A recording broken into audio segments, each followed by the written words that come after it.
full house. I don't know when the last time was that this group had quite this many people. I'm glad we don't have more.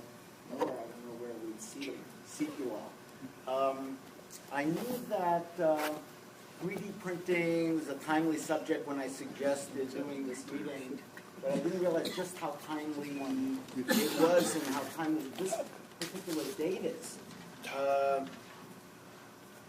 Okay. Okay. I just hold this in one hand and this in the other hand? Okay. All right. I didn't know just how timely it was. As I mentioned earlier, I was at a meeting on 3D printing earlier today in Waven. There's a group that's going around the Northeast giving meetings on different 3D printers that people can buy, mostly mid-range, but anywhere from a few $1,000s to over $100,000. Printers, all with polymers. And earlier today, they did a meeting in Connecticut, and I didn't want to miss the opportunity. Also, today, at Javits, the Javits Center in New York, today and yesterday is a major meeting on 3D printing. This is a field that's really breaking now. It's been predicted that in the next few years, the market just for 3D printers and supplies will be over $3 billion. It'll keep growing from there. People have been predicting, I don't know if it's really going to happen, but just the fact that they're predicting this is remarkable. There are two separate companies that are saying that in 2 years, they will print a whole car. Full car. Two separate companies. It's amazing stuff. That's all these different materials. Metals, polymers, clear polymers, coatings, all kinds of stuff. The whole car. Amazing. So, today we will hear about a particular aspect of 3D printing that's of special interest to inventors and to entrepreneurs. And that's 3D printing for making prototypes and some related stuff. And the format will be, we'll hear from each of our speakers, and then afterwards we'll be open for discussion, and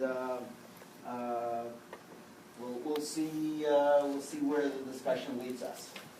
Each of our printers will give us a different aspect, different background on 3D printing. You've all seen the announcement on the website and through emails, so you've seen the impressive and diverse backgrounds of our speakers.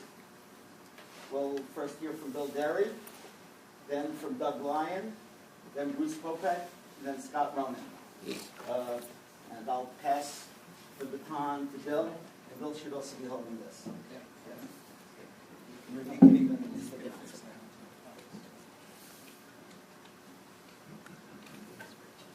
Is that the recorder? Is that a digital recorder? Yeah, we're recording this, and that's not just a microphone, it's also a tracker. So in theory, the camera should be able to track it. Oh my goodness. Yeah, that's a Kickstarter project. Oh my goodness. Knowledge. What? Yeah. Is that your Kickstarter project? No. But he wishes it was. He tried. He put $5 in. Well, it's great to be here. What an esteemed audience. I definitely have a perspective on 3D printing from a level that hopefully some of you will relate to and learn from. I was at the Javits Center yesterday for the first day. I know several of you were there for 2 days. But the president of 3D Systems, Avi Reichenthal, he gave the keynote. And one thing that I was really interested in, people keep questioning the scalability of the use of 3D printers for multiple production. And you know the Invisalign teeth covers that are used to put your teeth back in the right shape, and each one has to be customized for every person? 6 million were produced on Uprint 3D printers. They bought like 150 or 200, and they're in a room, and they just churn out those Invisaligns. So it was really an eye-opener that these relatively, those are $20,000 machines, are producing Invisalign, and they're actually doing very well with that model. Well, I'm not talking about that. I am talking about 3D printing at the Westport Library and how we got into it and why we're using it and what kind of phenomena I've observed in the process. So, some people say, why 3D printing at the library? If you look at the mission of our library, it fits basically with every other thing that we've done in terms of empowering the individual with knowledge and getting a dynamic exchange of ideas. That's what a library is. That's what the mission of our library is, and that's what was done in the past. Now, I went to a conference. It was called an Internet Librarians Conference in Monterey in 2011. And this guy, John Seeley Brown, who was the head of Xerox, he's now into the innovation business. And he's dealing with state education systems. He's dealing with business and industry. But he wrote a book called The New Culture of Learning. And having been in education, I know that schools are changing rapidly. Or if they aren't, they know that the pressure is there for change. And that's why things keep changing so much, because they're trying to respond. And he said, librarians think that we're still in the information age. And that's come and gone. Now, we're in the imagination age as far as libraries go. We need to help people do something with all the information that you can readily get in your pocket, from your cell phone, from wherever, from your Google Glasses. So we were looking at, our paradigm was wrong. He said, what I think that you might be interested in is this phenomena called the maker movement. And we knew Make Magazine, but he was then talking about Dale Doherty. He showed us a little movie about the maker fairs, and he said, I think libraries really need to get into this business. He said, in the past, we used to have the luxury of some time to assimilate a new technology. There was this S-curve, this comfortable S-curve, where something would come along, you'd climb, you'd learn, and you'd plateau. And it would just be a part of your life. Well, now, the changes are too rapid. It's like absolutely relentless. And he said, there is a way to help people. You create an artificial plateau. You let them play and tinker and make. And that's why this Maker Faire is not a fad. It's like it's a wave that's demonstrating people's new yearning to know how things work and why they work and how they can not have to pay $450 for a new cell phone when they can fix the screen if Sprint would let them, so they can go on YouTube and find out how to do it. He also said, this is about economic development. We are retooling in America. We are looking at new ways of doing things. We've always been tinkerers.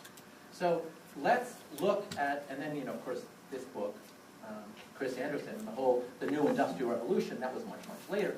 But it says, as Marx observed, power belongs to those who control the means of production. And we are witnessing the democratization of absolutely everything. Remember when journalism was democratized? It was called blogging. Remember when authority began to be democratized? When Britannica went down and Wikipedia came up? Why? Because the world got flat. And now, how do you know who's the authority? By the wisdom of the crowd. That's who determines authority. Not a degree, it's the wisdom of the crowd. So authority has been democratized. And now, factories. Production is in the home. The democratization of production. So this word, libraries were in the democratization business when they thought that books were the sole means of providing information. And that was a real disruptive technology. So libraries said, wait a minute, we're not going to let that information go to just the wealthy and powerful. We are going to have these places where anybody has access to information. So libraries have always been in the business of cushioning disruptive technologies. Well, this is sort of giving you the background on why we have a 3D printer. Mark Mathias, who is a Board of Education member, a board member of Class Poems, a real tinkerer and technology person, came to the library and said, I got an idea, I'd like to put on a Maker Faire in Westport. Could I use a room in the library? And we said, well, I'll tell you, we've been thinking about this. How about if we co-produce it? Because we'd love to be a part of it. So we got into co-production with him. Originally with Class Poems, now he's Remarkable Steam, a new nonprofit, and we're producing the Maker Fairs, which Roy Fuchs talked about. It's this Saturday. Got bookmarks up here. Hopefully, it's really going to be quite an event. So our director, Maxine Blauweiss, is she's just on the cutting edge, and she saw the Maker Faire We expected 800 people, 2,200 people showed up. We said, wait a minute. And they said, what are you doing now? What are you going to do next? We want to bring our kids someplace, so we'd like to go and investigate. What are you going to do? We thought, oh, what are we going to do? We're going to build a makerspace. And it just popped out. We had this empty space because reference books had to be weeded. Let's face it, half of reference is available, 95% is available in a digital format. We had all of these reference books. So we got rid of a lot of them, and we had all this space. We were going to put a business pop-up space here. We were going to put a technology lab there. It got turned into a makerspace. So in it, we brought in, the first person was a maker in residence who built airplanes. But what happened is that the noise got to be really, sawing in a library, okay, we went to the extreme. So we had to pull back a bit. 3D printers, though, they didn't cause disruption. People were walking by and watching, and it really, we're moving from transactions to transformations. Like the lady who sent her kids in to work with power tools in the makerspace, and she stood on the outside and she said, I'm going in. And she went in and she used a router, and she used a drill, and she came out saying it was the first time in her life she had ever used a power tool. And it was, usually you read about it in the library, you don't do it. So these kids, this kid here is from Brooklyn. He came to visit us when we first got our replicator, which was donated by the Rotary Club after the Maker Fair. And he said, oh, I know that system. He said, that's SketchUp. I use SketchUp all the time. He's the second grader. And we said, you do? He lives near the MakerBot company in Brooklyn. And he said, yeah, they come to our school and they train us. And so he gave a group of adults for 2 hours a lesson in SketchUp. And it's an example of that change in authority. It doesn't matter what your age is. It all is about experience. If you have it, you're an authority. At a certain level, let's face it, a certain level. But he was much more of an authority than anybody else at that time. And so he gave a lesson. Here we have a lot of teens. It's a teen magnet. Because they can design, because it's like a video game where failure is built in, especially these little machines, they're kind of weak and they fail, and you have to figure out why, and you have to tweak them, and you have to renegotiate.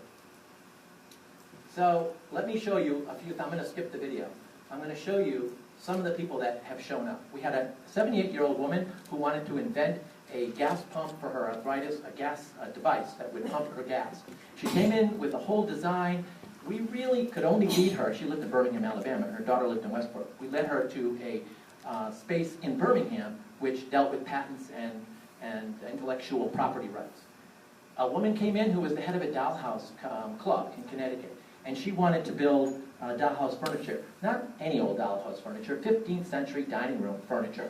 And so she we printed out this little chair for her. I have a lot of items up here that we printed out on several different printers. And she left all excited that her club was now going to buy a 3D printer. We had an interventional radiologist who had patented a catheter. And it was tiny. I mean, did you see the catheter?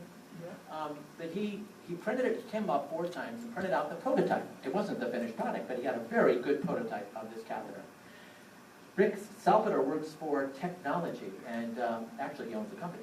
But he wanted to see how the 3D printer would work on a piece that he wanted to design, and it worked very well. In fact, he had a prototype, and he was going to get it made.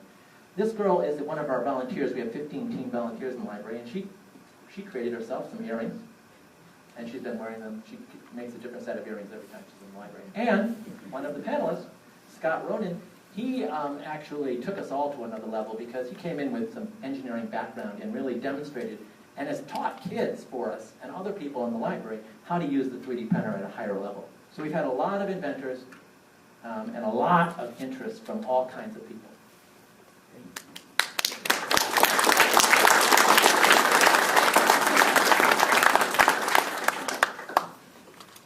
And next is IAC President Doug Ryan. Switch. No, it's not starting. Just a minute. Here we go. 5.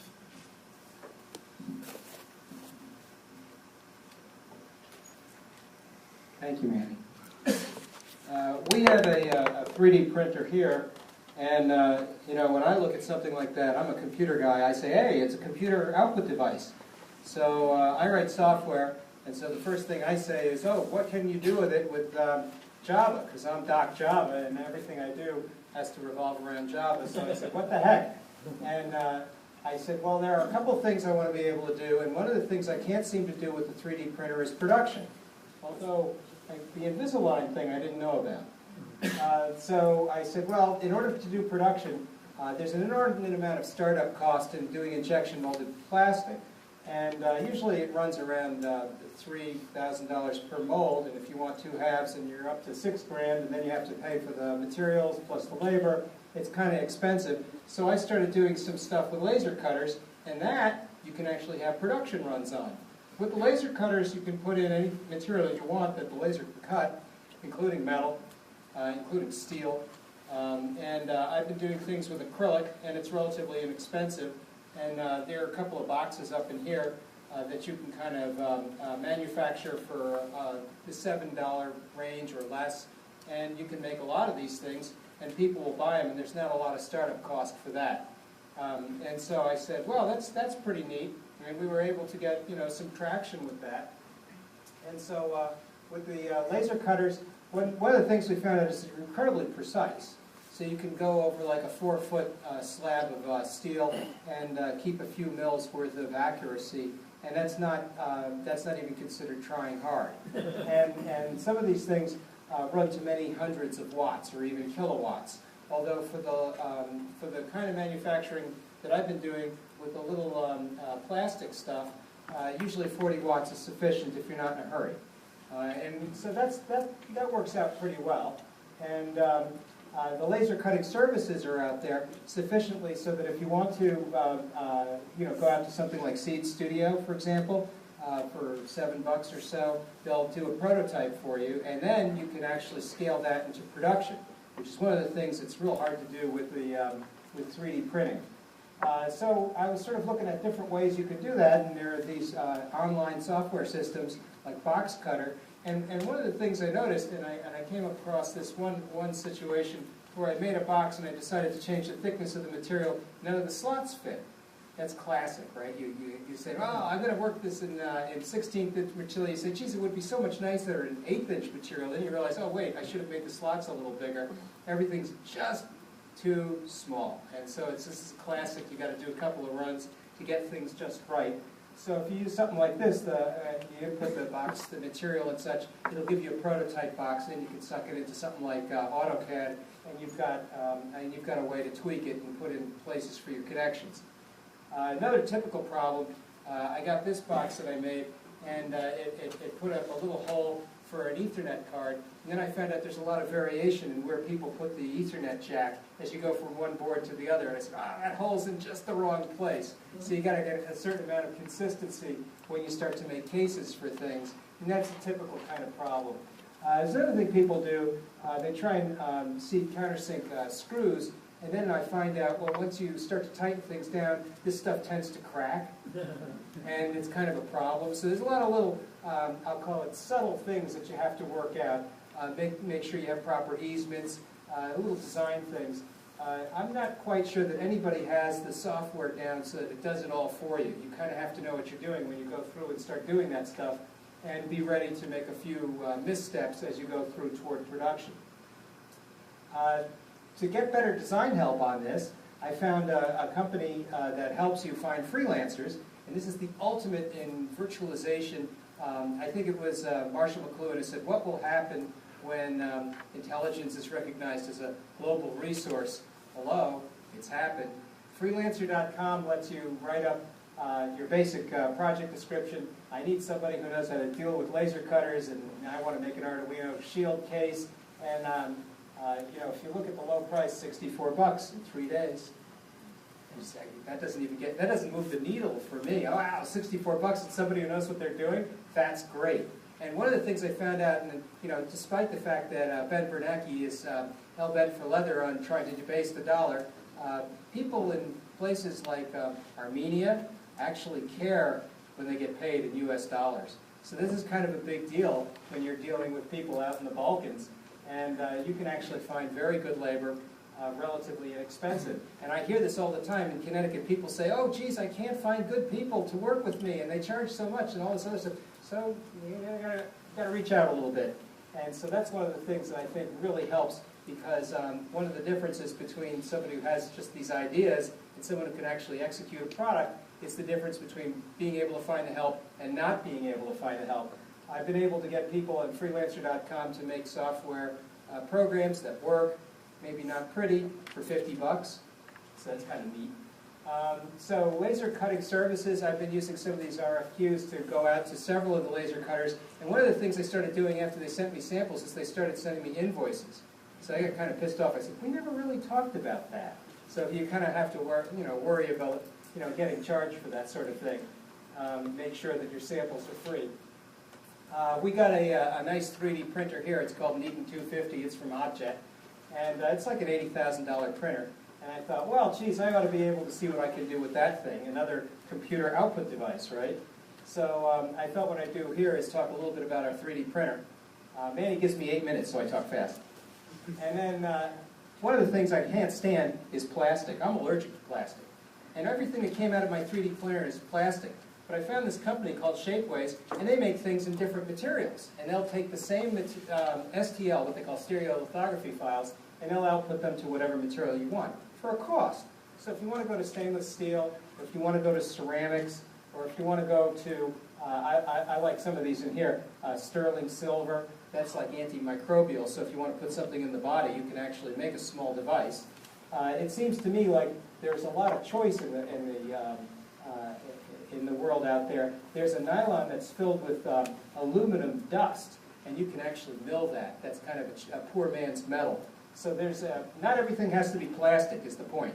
2 minutes, he says. And so now I'm up to the software, and I thought I'd just tell you a little bit about what you can get for free. And I like the free stuff because free. So you need stereolithography files. MeshLab is free on 3 different platforms, Windows, Linux, and the Mac. And then there's NetFab, which will take what MeshLab saves as an STL file, and it'll proceed to seal up the holes, and it'll make sure all of your faces are oriented properly. Because it's a real pain if you get STL files and you send them off to some shop, and then they tell you, oh, sorry, we can't fabricate that because your triangles are facing in instead of out. So this will help you fix that stuff up, and it'll identify the problems real quick. And then there's this custom software, which I've been writing myself. And then there's a bunch of stuff for 2D stuff, and that's going to be for your laser cutters. So OpenOffice gives you a draw program which outputs to DXF, and any DXF file can be printed on a laser printer. And there's another free one called Inkscape. I used Java to generate the little 3D torus over in here, and I have adjustments for the internal and external radius and thickness. And there's the printer that we have. That's the one that we keep in the basement. And for the output, I've got, well, some real live output. So here's some real live output, which I'll put up in here in the front. And this material that it uses comes out all liquidy, and then it has to harden it with ultraviolet light. And what happens is the part that doesn't get hard just flakes off. And this is what came out of the printer just today. And you can see it's a chain. When you peel off the part that didn't harden, that just flakes off and makes a mess on the carpet. We have actual water jet machine, and we just sort of spray the waste plastic away. And that's how that thing works. And it's a little bit different than the MakerBot in that it's not just using hot plastic. It's using plastic that's cured with ultraviolet light. And with the accuracy that this has, we're able to do microfluidic devices in prototype. And that's what I got.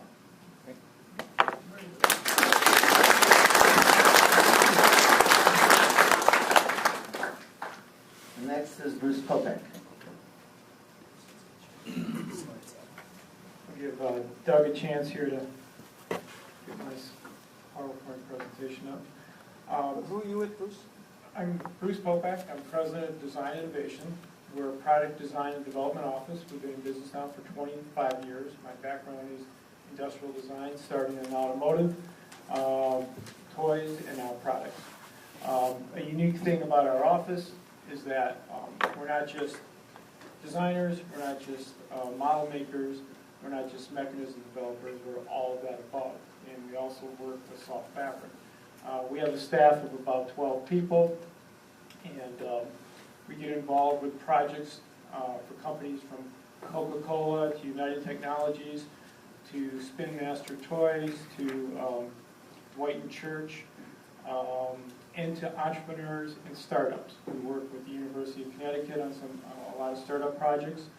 And we just enjoy what we're doing. We enjoy taking the knowledge that we've gained by working with all these different types and sizes of companies, all these different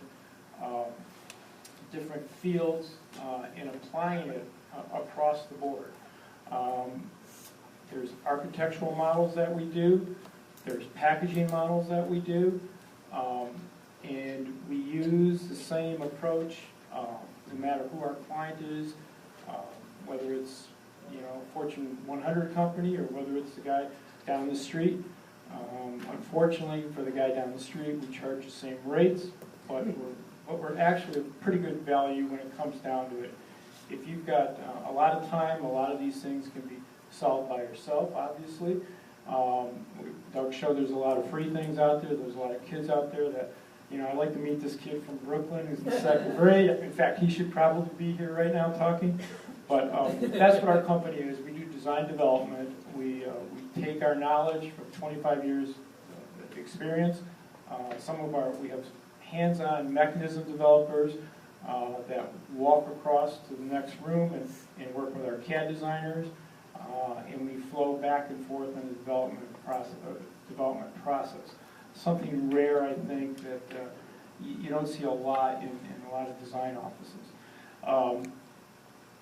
We got into 3D printing about, 8, 9, 10 years ago with a thermojet wax printer, which we thought was really cool because it sped up our process of making molds. We would design parts in SolidWorks, and then make the mold and pour urethane rubbers or RGB rubber into it to make urethane parts. That saved us time from making the actual part and making the mold and then casting the urethane part. We just skipped right over making the original part and started making mold making. We had that machine up until about maybe a year ago. By the way, I think we have some artists here.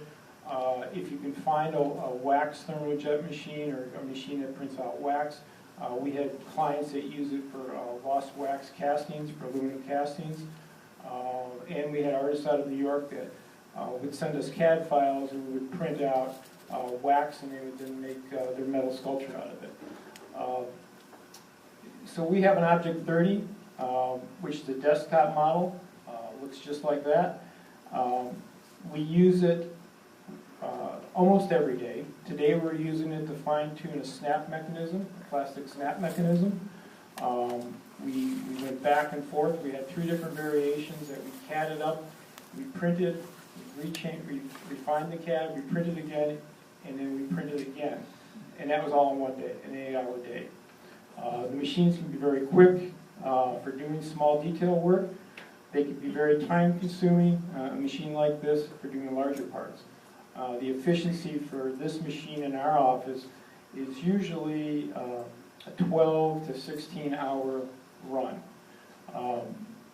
And that efficiency, coincidentally, kind of ties into the time that we're not in the office.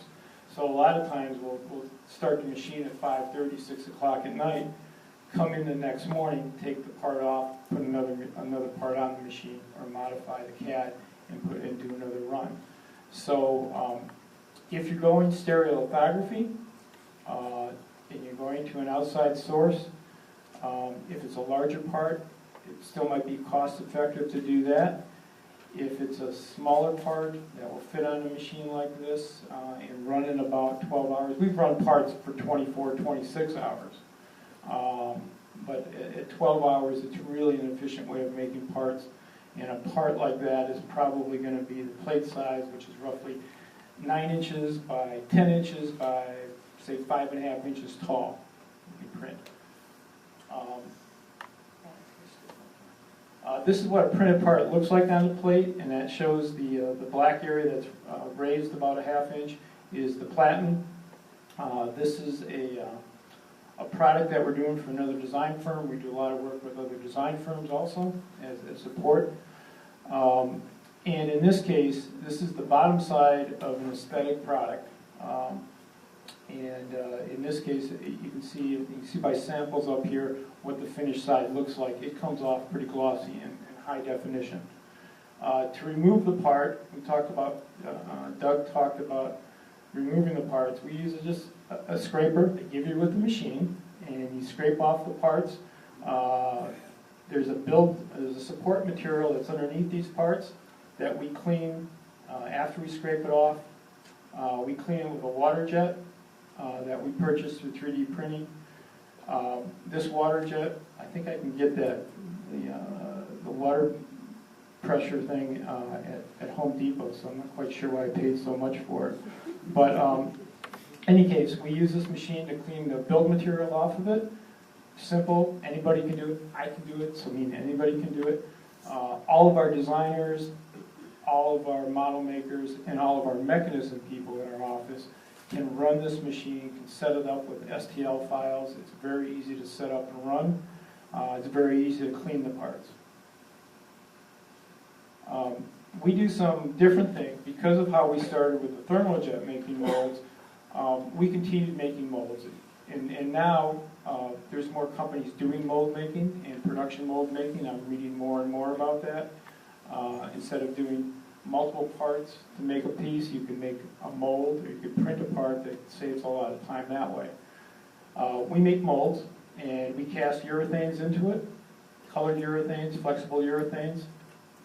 Here's some examples of that, where we've actually insert molded an object printed part, the white part, inserted into a mold and over molded soft urethanes in different colors and viscosities, durometers. A sample I have up here, we use sculptural patterns. We do appearance models, which is sometimes very important for sales. In this case here, it's a non-working model, but purely aesthetic. This was an aesthetic mock-up, and that's my presentation. I'm trying to keep it 8 minutes. And I look forward to your questions.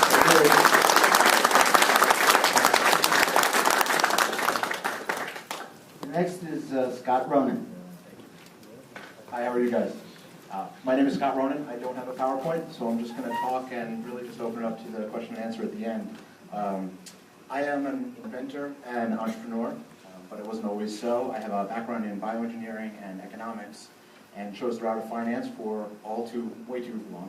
About a year ago, I decided enough was enough, and I started my own company to commercialize an invention that I came up with, which basically, in a nutshell, is a device you put in your car.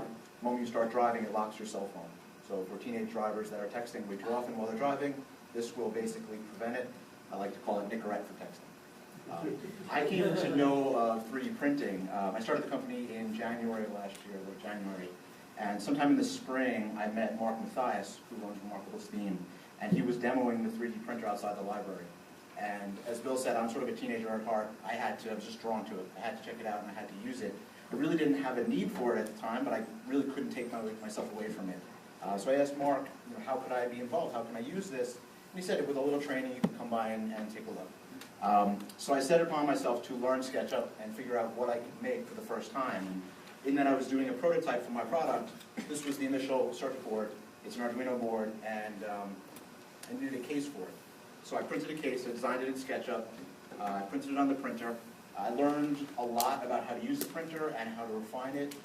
And then throughout the process of developing the product, I've used it all along the way in a much more efficient way to get prototypes, to get physical samples of what was on the screen in many iterations that I wouldn't have been able to do without a 3D printer at my disposal.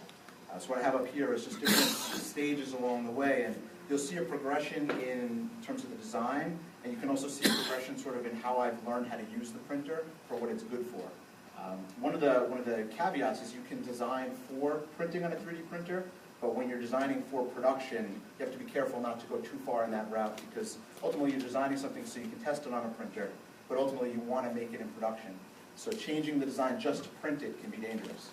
So what I'm finding now is I'm sort of in between where Bill is and where Bruce is, in that I've used it to its fullest, but now I need to go to much more expensive, elaborate printers to get the fine detail that I need to really flesh out the design. So we're in the process of doing that. But all along the way, I've been able to use the printer and see things in my hand that we were only seeing on the screen. And I can't tell you how many times it's actually informed the process of development. To see it and see the size and shape and see the fit, squeeze two parts together and realize that they're not going to click together the way you thought. You go back into the CAD software, you redesign it just a little bit, and very simply can just print a test part. For years, I had been doing my quote prototyping in wood because I just learned how to make out of wood from when I was a kid. And if I had an idea, I would sketch it on a piece of paper, I would go in my garage and I would build it out of wood. This has given me the ability to now do it in all sorts of other materials. I've only had access to plastics, but the whole world of 3D printing really gives you the ability to take ideas and very efficiently just prove concept. So in a nutshell, that's really my story. I don't have a whole lot more to share, but I'd love to answer any questions.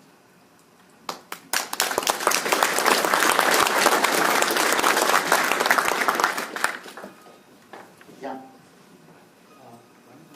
Could you share with your experience? Now you can, using the 3D painters to paint a 3D object. You started with, scan something and make a carbon copy of it in 3D, or you can start it with a, software which you design a 3D model, purely from the software without the, prototype. Then you paint it out. Could you share your experience and insight? In my experience, you can do either. One of the things about 3D printing is the software for 3D printing is actually pretty easy to learn, but the design of what to be printed is the complicated part. So learning CAD and being able to design it. So I think there's a huge hurdle in that step, but it's being solved with 3D scanners. So the ability to take objects up to a certain size and put them on sort of a rotating platform with a 3D scanner like a Microsoft Kinect hooked up, you can slowly but surely scan the entire object, at least the external surfaces. So I think the pathway, it's that piece of the puzzle, which I don't believe is yet on par with the 3D printing, but it's coming up pretty quickly, and I think that ability will make this a lot more accessible, because designing in CAD is not very simple.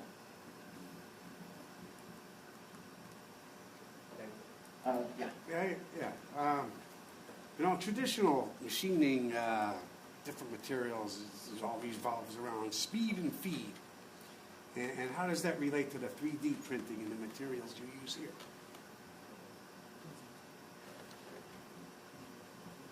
Well, speaking from a developer standpoint and a model making standpoint, just the fact that you can have parts being made overnight is one thing when you're at home sleeping or watching television. Expedites the process. The fact that you can CAD and print out 3 different snap details at different times and do evaluation models speeds it up. When it comes to production, and that's what most of our clients are really worried about, it's what we offer and what 3D printing and what CAD offers, SolidWorks is what we use in our office. It turns a project around. It can take months off the development cycle. It literally can. You can build models that, when I started, we built mahogany patterns. We built, in the toy industry, I worked on the Atom computer for Coleco. We had engineering models that were made out of balsa wood. And you would get an engineering model from a professional model maker, and if something wasn't right, the first thing you had to do was like, well, was the model maker wrong? Or was the drawing wrong? Or was both of them wrong? Yeah. Well, now you know that if it's not right, it's because it wasn't designed right in CAD. And you can go directly to that problem and fix it. And you can print out the model in a matter of days, a day maybe, and prove it out. The time saved there over the last 30 years that I've been doing design development is incredible. Let me just say, speeds and feeds don't play in this. That's subtractive manufacturing. This is additive manufacturing. It's got a different thing that's controlling the speed of making the model. But you have to, whatever plastic you use, you have to give it a certain amount of time to solidify, and different plastics that you use let you. Okay, I've got a little something to say about that from the meeting I just attended today. This was the battle of the printers. And the theme at the meeting that I was at earlier today in New Haven, that they're taking around the region in New Jersey and Philadelphia and elsewhere was, to a large extent, finish versus speed. And one thing that they said was the polyjet object printers are great for really great finish, but they're relatively slow. And there's something else, FDM, which doesn't give such great finish. And it's more automated, but it's much faster. Much faster, but the finish isn't very good. So there are trade-offs. I have one question that I've been thinking about for a while, and we've got these great experts here. Maybe you can shed some light onto this. Our main theme is 3D printing for making prototypes. And you make a prototype to predict what the ultimate product will be. I used to work in the polymers industry, plastics processing, and how you process a material has a big effect on its properties, especially mechanical properties. So do you find issues with first making something, prototype, on a 3D printer, and then trying to predict what the properties will be if you later go to injection molding or blow molding or machining or extrusion or whatever you're going to be using? Whoever wants to comment on predicting properties from the prototype that you make on the 3D printer. Anybody want to address that? Okay. We face this problem almost daily. Every model, every prototype we make is someone is specifying a certain plastic, whether it's polypropylene or ABS, or whether it's a neoprene with a certain durometer. We approach it one way in our office, only one way, and it's probably not the best way for everybody. But our object, I think, we can get 8 different types of materials, 6 to 8 different types of materials. They all have different characteristics, from soft and flexible to hard to whatever. So you could probably, if you can find a good 3D printer, or if you're interested in one type of material, you could purchase that material, purchase the machine, put it in, and run it in that material. It best replicates what your manufactured part is going to be. The way we approach it, we make these molds, and we cast them, the parts in urethane. So we'll make a 2-part mold, we'll cast it in the urethane, we can order the durometer that we want, 70, 80, 90 durometer material, shoot it and find out. If you don't want to spend the time making a mold, we have these test plates that we made for ourselves, and I have one here. We have a urethane or an RTV mold of that. We will run the material that our client is suggesting that we use, a durometer or something like that. And this test plate runs from an 1/8" material to 40 thousandths material. So once we have the material in our mold, we pull it out and we can see what it feels like and what it's going to be like. So we kind of avoid the issue that you just brought up, although we deal with it daily. The snap fits I was working on today, we were trying to get to the solution as quick as possible and doing second guessing of what the wall thicknesses would have to be and how big the snaps would have to be to get to that. That comes with experience, but the only way to really prove it out is having the experience or trying it with a specific material. Or question over there. Anybody else want to address that?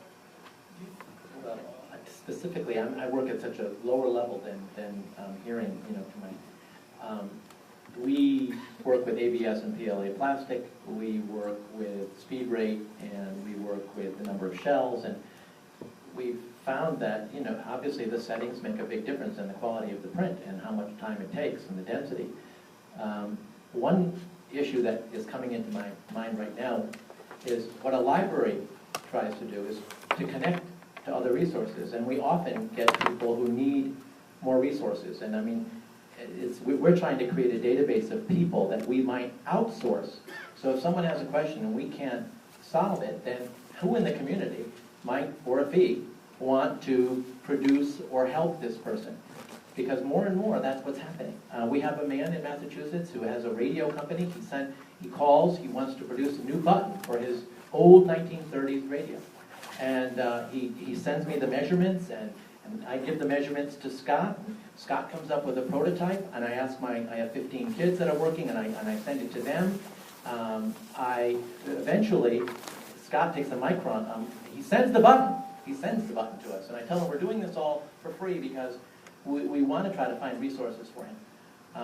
But the point that I'm making is, I think, we're creating a network, and we would, if anybody's interested in being like a person on the list of who to call to help with 3D printing at a fee, I think we could begin a whole new networking system for 3D printing and making.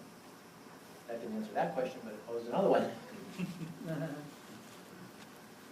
There's a question over Yes. there.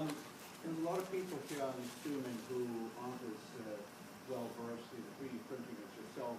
Could you perhaps share what it is and how it works briefly?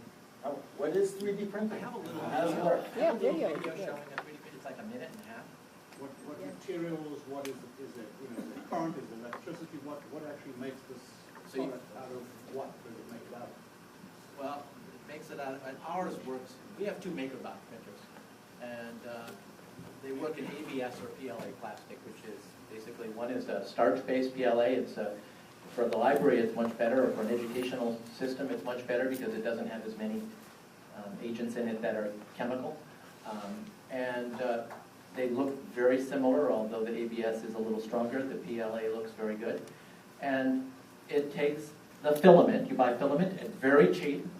It's like $50 a roll, and we bought so many rolls, and we've not lost. We're still using all this. We print every day for hours. Things are pennies. It takes the filament in a single extruder printer, which we have one of. We have a single extruder and we have a dual extruder. The filament goes in, it gets heated to 220 degrees Celsius, 230 degrees. PLA is a little bit lower. And it has an algorithm which it rapidly cools it, and it puts down between 0.1 millimeters and 0.3 millimeters of a shell, and you can decide on how many shells you want it to be and what the density is, and it lays it down, and it's just hot enough for the next layer to squish down and attach to it. So it's simply a printer that lowers the platform so it prints on top of itself over and over again, and creates each layer as a separate drawing. It's like an animation, and it just prints every single layer out. So that's it in a nutshell. The only thing I would add is that there's really not, that's one solution, and Bruce can probably attest to it, there are many other technologies to be used. Different technologies for different materials. So there are 3D printers that can print metal. There are some that I've heard that can print skin grafts. So they're using different technologies, but the process, whole organs as well. There's another one which I think Bruce, yours uses, which is more of a photosensitive polymer, which it's sort of a liquid polymer which is shocked with ultraviolet light, and that cures it in the same way Bill described, layer by layer. But in that case, it actually emerges from a bath rather than building on a platform. But the idea is it's printing line by line a physical structure. I think, like I said, you might be able to speak to some of the options later. You've probably all heard about SLA printing, which is the first real true breakthrough in 3D printing for people in the industry. That one did come out of a bath. It's kind of spooky, out of a sci-fi movie, but bath material, you got a laser going through there, and all of a sudden the solid appears out of it when the liquid's drained away. The object printers that we have and that I think Fairfield has, we don't have that bath material. It's toxic material. It's not what we want for our work environment. You have to dispose of it very carefully by licensed contractors, things like that. What we use is the process that's used now is a plastic that's laid down and printed. It's actually printed similar to the ABS that you use. Instead of a string, it's just a dot matrix kind of thing that builds up every pass along the way. So when you have something, you have a vacant spot where there's no material, if it's trapped, like on a part like this, there's a support material that's printed with it. So we have a support material and a build material. And at the same time, as our print head is making a pass, it's printing both support material and build material. It knows the difference. And then once the part is taken off, and my one slide showed where you see the putty knife to clean off the platen, what's left on the underside of a part like this would be the support material that we use the water jet to blast out. So we don't use the bath method like that, and for safety reasons and health reasons. Maybe to show, can we show the video if it's only a minute long? There's a little video of a student using a 3D printer. I mean, I think. Show the video. Yeah.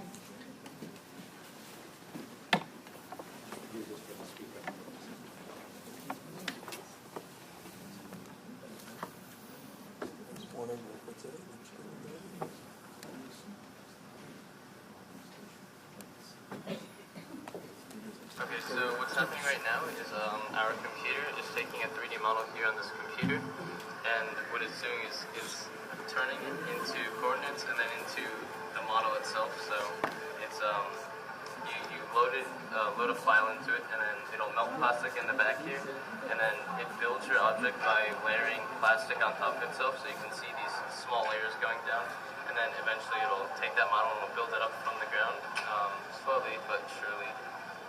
And it melts plastic together. It's called fused deposition, and that's how 3D printing works. So in your time in the makerspace, since last July when you came, have you, as the head volunteer really at first, and the trainer of many, what are some of the changes that you've recognized in yourself or in others since the makerspace has come into the library?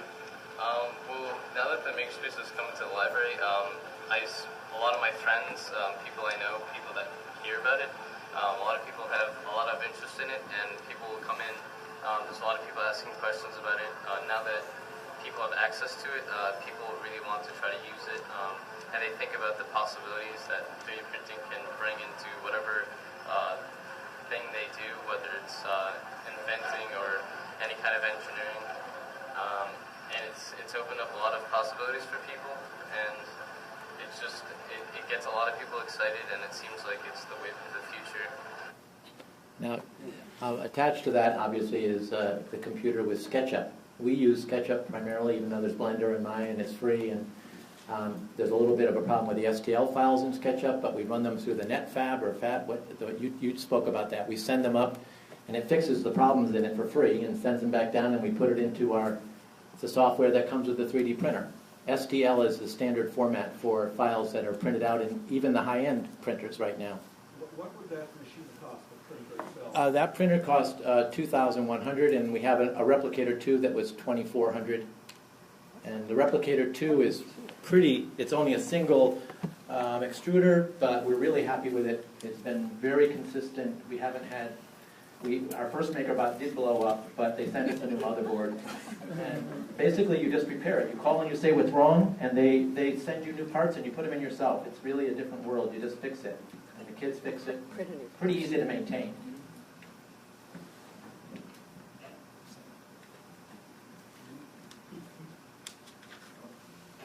Over there, then over there. These are just outgrowths of inkjet printers.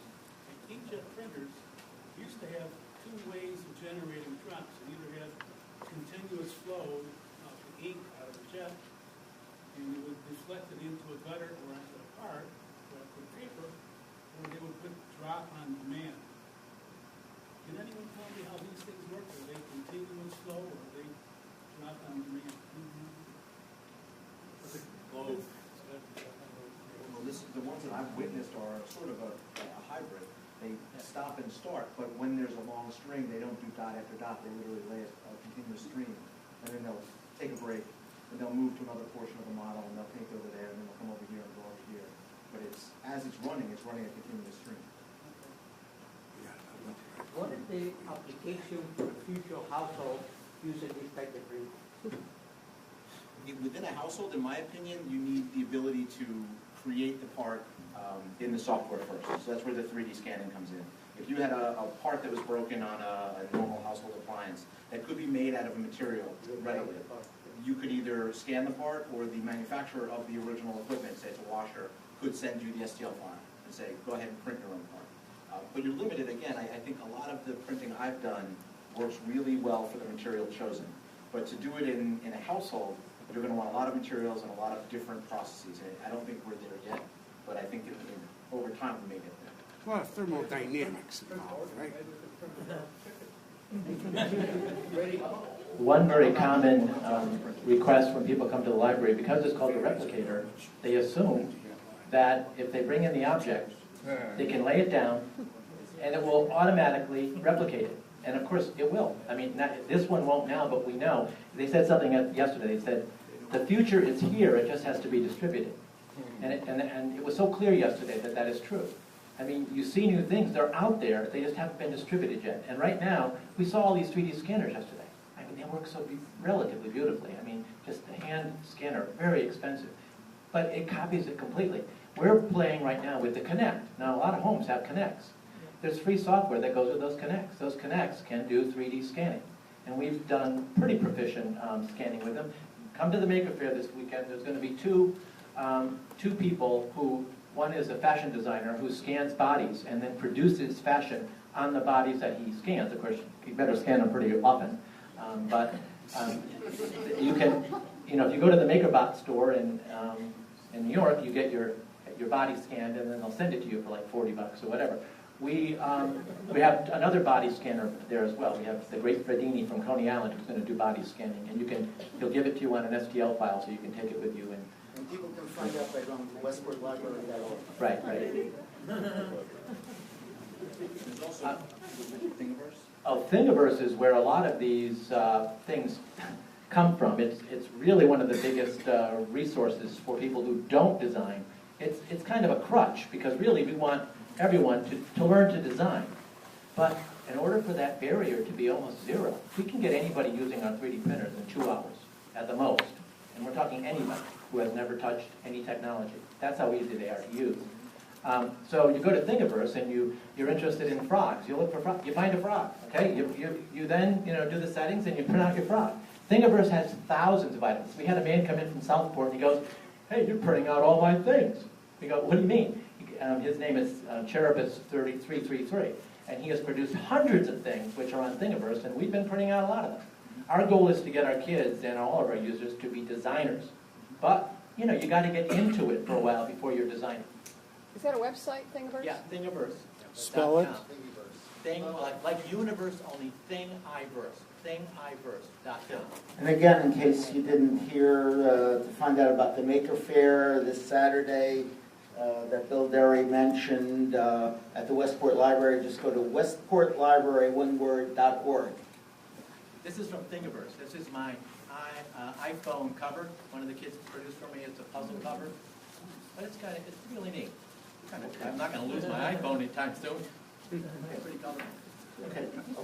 Yeah, I was going to say, the gentleman mentioned about the home aspect of this. I mean, the Thingiverse thing that you're talking about, is the library think about having all sorts of replacement parts for things. I mean, at our high school, we had a MakerBot previously, and there was a part that was broken on a cabinet that nobody could get replacement for. It was going to cost like $18 for this piece.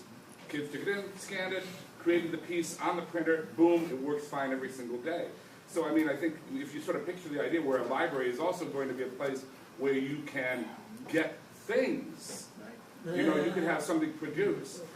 2 other things real quickly. If you have an iPad, there's an app called 123D Catch, which if you take 20 to 40 pictures around an object, it will stitch them all together into a 3-dimensional model that you can play with. And then the other thing, and I don't know, because we're also interested with the Beacon Group and other people in biomedical sciences, there's somebody out in California, a physician, who's actually working with the idea of printing pharmaceuticals.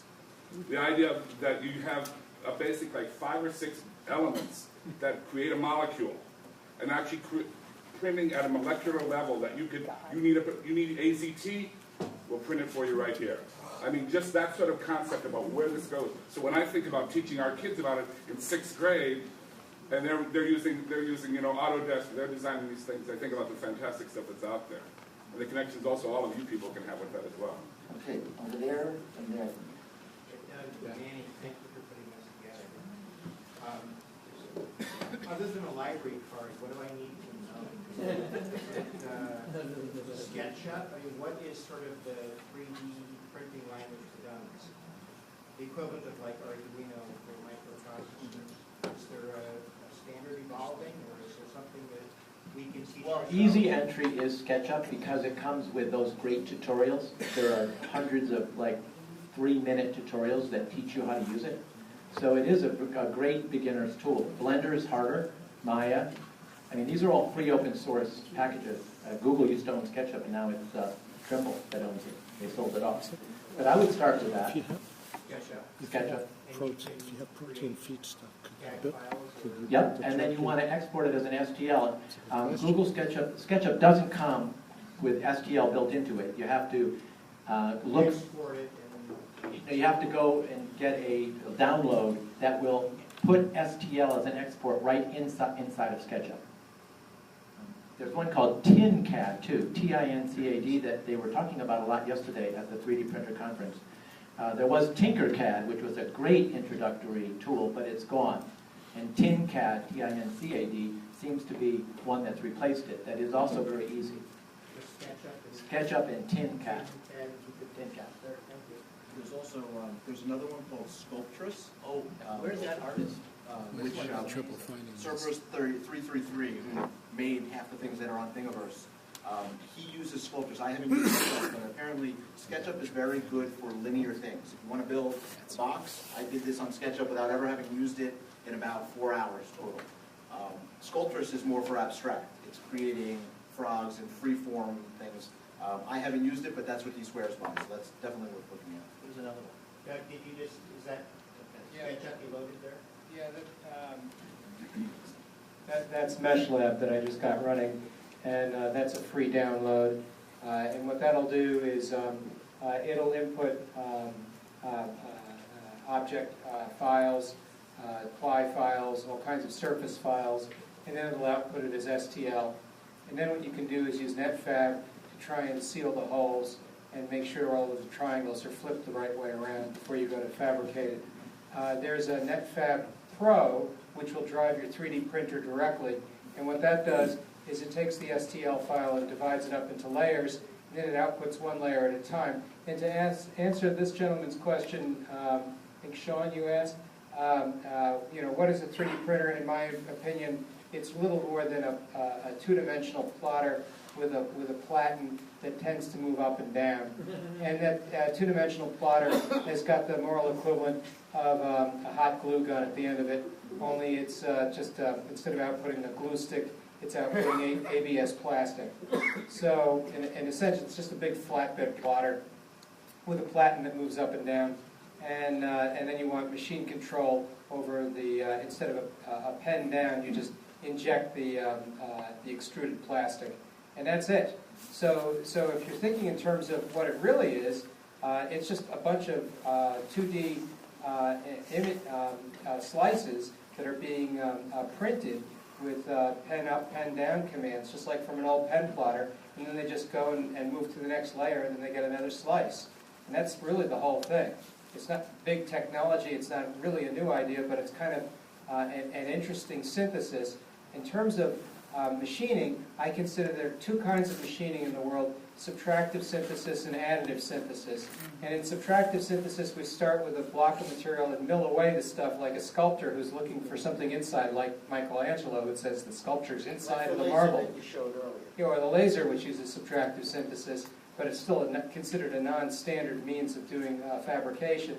And nowadays, I think they're using the electric deposition machines, which are high precision, for making molds, and they'll make those out of steel. And they use these 3D printers, which in general you think of as plastic, but doesn't have to be. And I think that's the key. But unfortunately, except for when you're making molds, it doesn't really scale well when you go to production, as far as I can tell. Yeah, as I said, they're promising 2 years a whole car, so it's not just plastics. Over here? Regarding the technology breakthrough, the gentleman mentioned, if it is treated as a two-dimensional, three-dimensional, multi-layer plotter with inkjet. What's the really major breakthrough if this is become commercially acceptable or exciting product? What's the development that is making all of this happen right now? Yeah. What's the Greek here? There we go. So a lot of times people try and come up with the criterion for obviousness, and they have the TSM test, which is the teaching, and they're thinking about something that can be suggested, or they're thinking about something that's highly motivated. They take these claims from prior art, and you say, well, geez, nothing's new here. 2D printing is not new. Heating up plastic and making things into 3D is not new. When you take all of these things and you put them together, it's that synthesis that is not obvious. And that, I think, is one of the things that really has made a contribution and has turned things around. So when you're thinking in terms of what's patentable, what's new, what's not obvious, it's that synthesis of prior claims put together to create something different that we hadn't seen before. And that's really what's changed. Manny, I think also one of the things that's changed and is an enabler for all this stuff now that it can come, now that it's being done, is the CAD programs. There's a whole world now that have gone up into Windows-based, the SolidWorks guy, for example. There are Libre and all the new CAD programs where there's a group of people who are really become, I'll call technicians at design on a tube. And with that, this thing immediately outputs a plastic prototype of it, which is an innovation.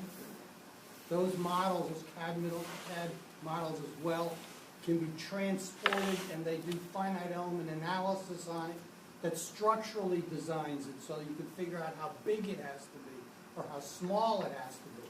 The real motivator here are those CAD programs that have been diversified into a lot of people being able to do it. And a guy with good CAD skills is like a guy who's a good diamond cutter. That's the way he's in this world today.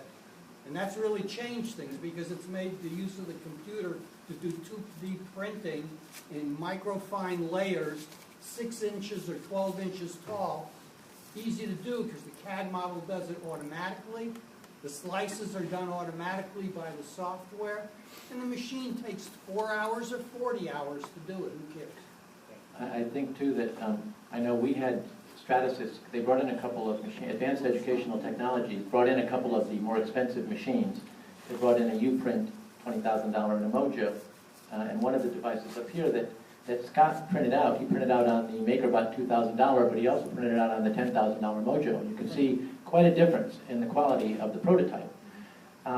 These are a different ABS Pro. Anyway, the guy was talking to me and he said, you know why you have 3D printing in your library? And I said, yeah, because this was donated. And he goes, well, actually, the patent for the older machines went into the public domain.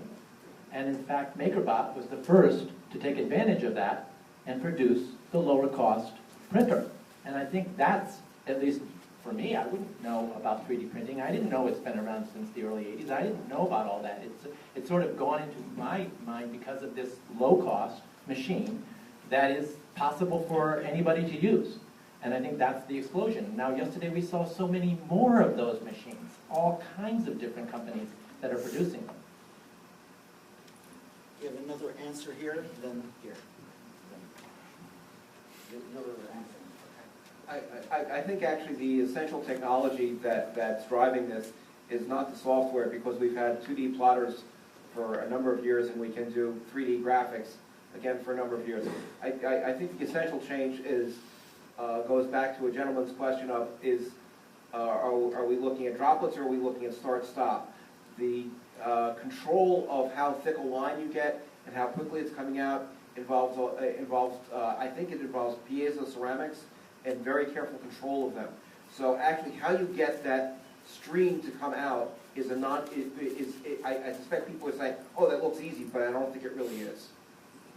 Yeah, there are also issues with metals. They've been doing sintering forever, and it's a black art, like a lot of other things.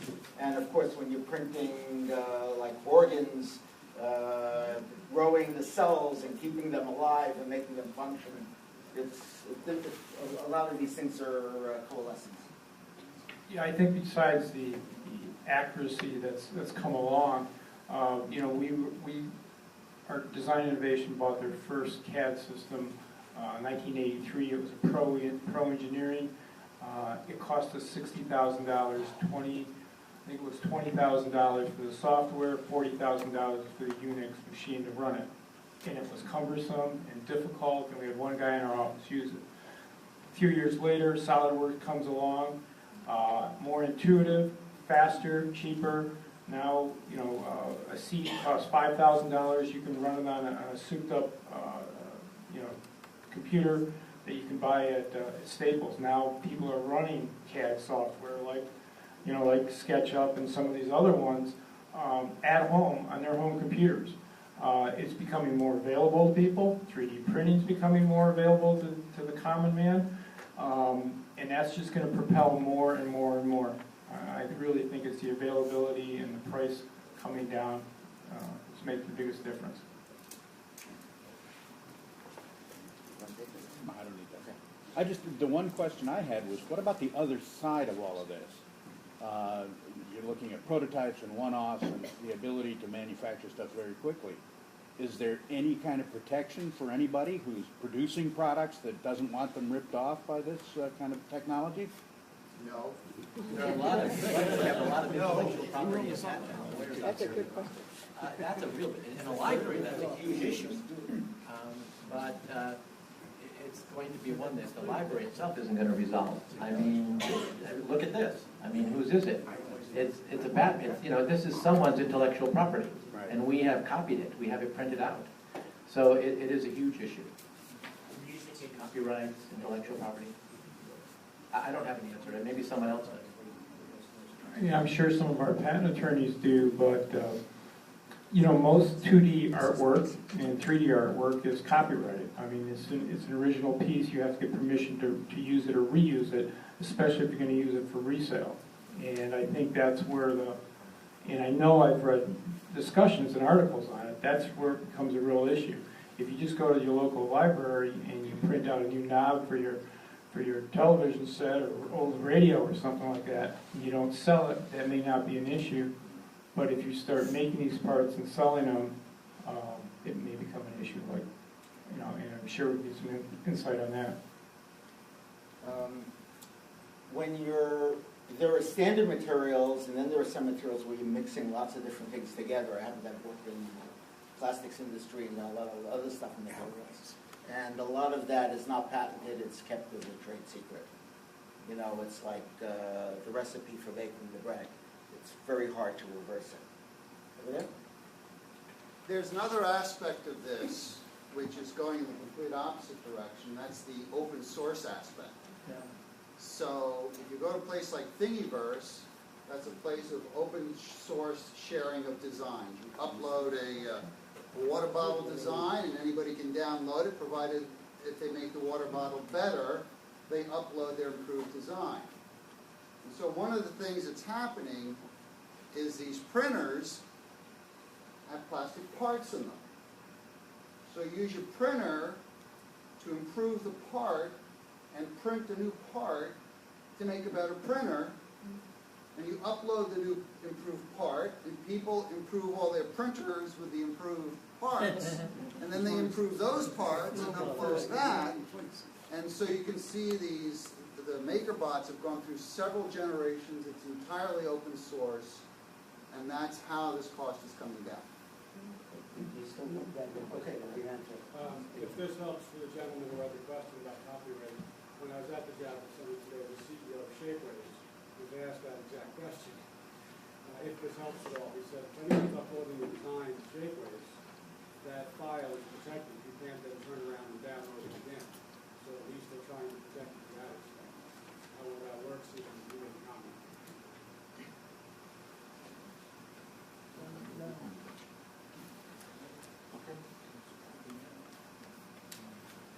Any other questions? On your left. On your left. Oh, yeah. For the fellow at the library, just quickly, this is the maker event you had last year. How do you expect to handle the crowds this year? Really, it was quite a hectic, busy thing. Really amazing. One fellow was like this gentleman over here said, he was using one of the printers. I said, so what are you making? He says, parts for a bigger printer. Right. Then I want to make parts for a bigger printer. Well, we have police this year. We didn't last year. We are taking part of the lower parking lot away, so parking is going to have, unfortunately, be further away from the library. We have many more makers, so I expect a much bigger crowd. We had 2,200. We probably, on a nice day, we might get over 3,000. No. I think more than that. I think so too. Hopefully we'll They'll have get the national flag. How about having all of our panelists some concluding comments and advice, and also if you want to tell people how to find out more about what you're doing, website, whatever, that would be helpful. We'll go in reverse order. In general, I go back to my woodworking days, and I read a book trying to find some woodworking projects for my son and I to do, and the preface of the book was about the author who used woodworking as a means of developing prototypes. He had an idea, he would go and he would make it out of wood. And I think, don't be daunted by any of the hurdles. Just give it a shot. Get out there, just try and make something on a 3D printer. Find a place like the library, anywhere you can get to just experiment with it. And it was that, that first taste of it. And for me, it was just a natural progression. I just saw the value in it, and I've been running with it ever since. For me and my company, you can go to gosaferide.com. And my product is SafeRide, and you can check it out and find us on Facebook and support us along the way. We should be out in the market within a couple of months. Well, I think that when it comes to 3D printing, it's available to everybody now. It's obvious, in the libraries have printers and that. The thing that's important is what you put in is what you get out.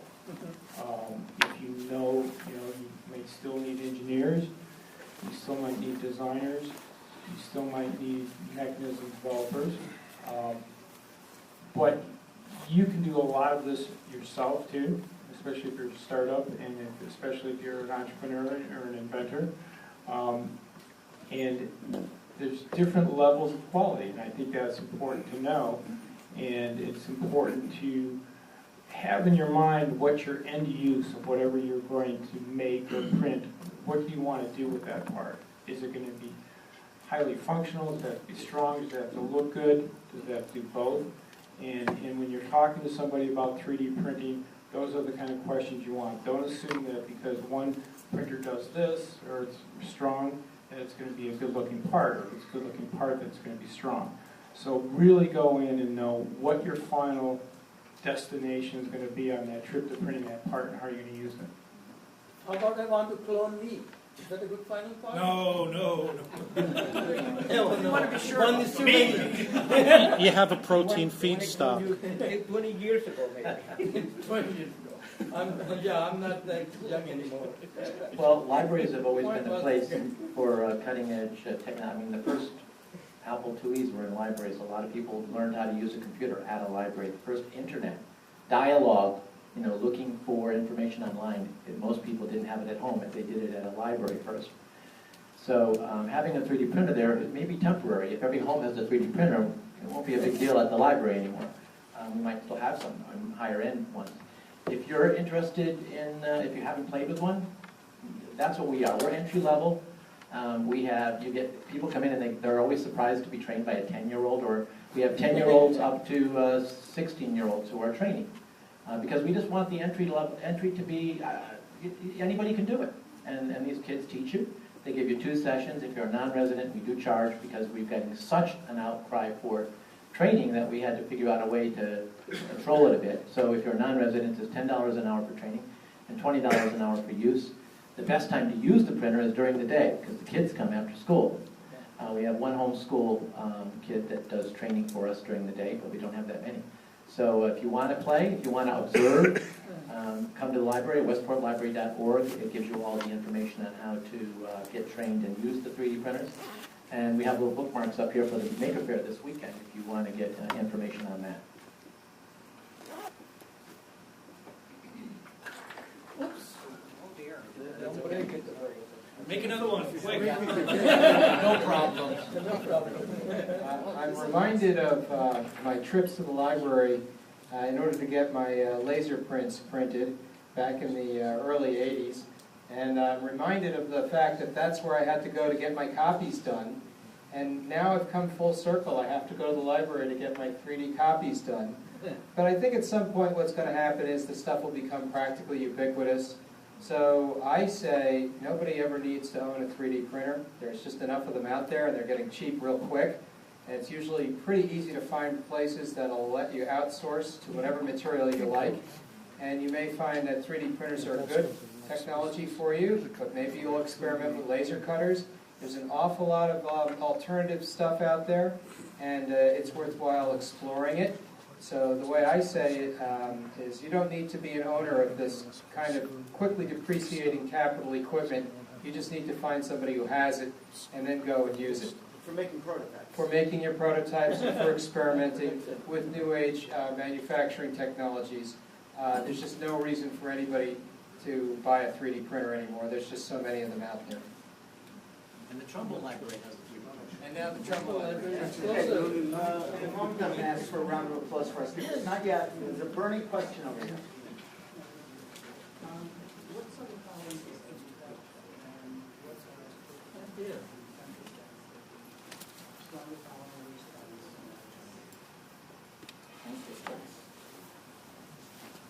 I've got a chart for polymers.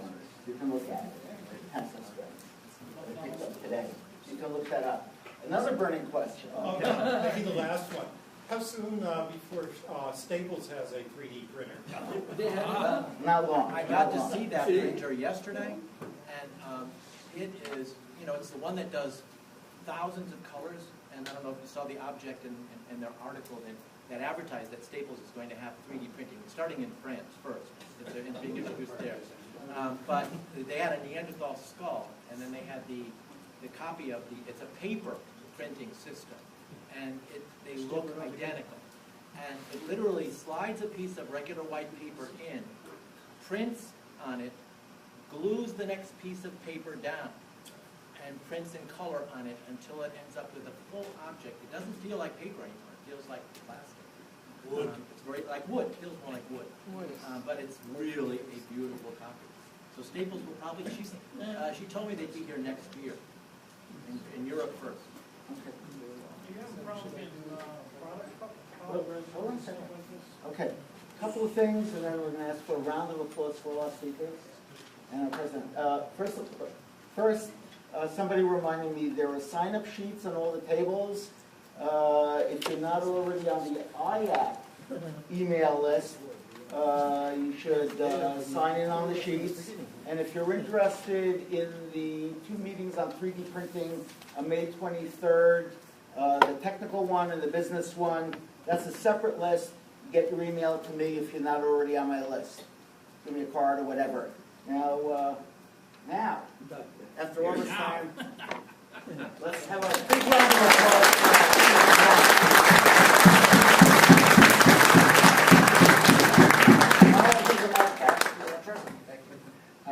I have an announcement from our speaker chair about our speaker for the next meeting. I understand it's going to be the illustrious Mark Nowatarski.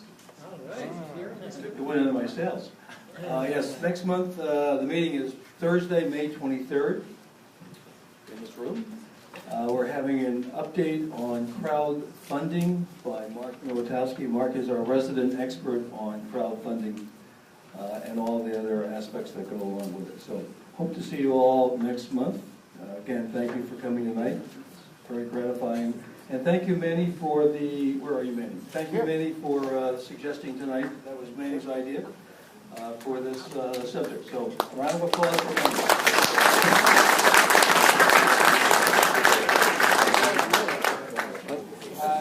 Some people will want to go to Archie Moore's after the meeting. If you do, raise your hand so we'll know who you are. Looks like there's a couple of people, so if you want to find it, just follow Moses over here. Thank you.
Anything to do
There's Bob.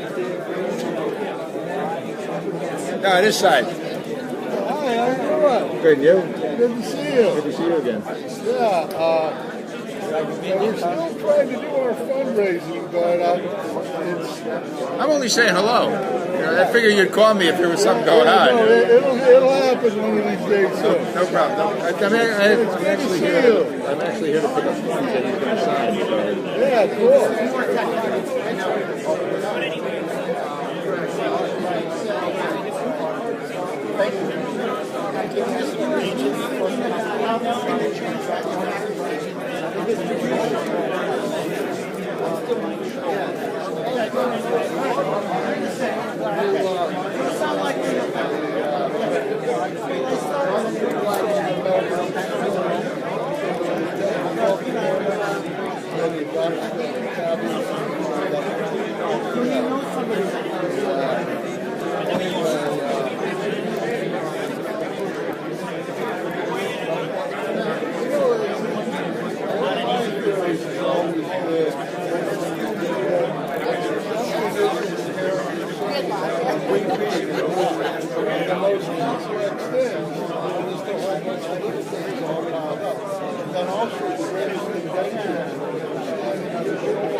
I'm happy. I carved it out of home, so now I just have to leg of your piece to show when I was like, trust me. I still agree that people are looking at us. I was thinking you would sign. You just want to mail it? Yeah.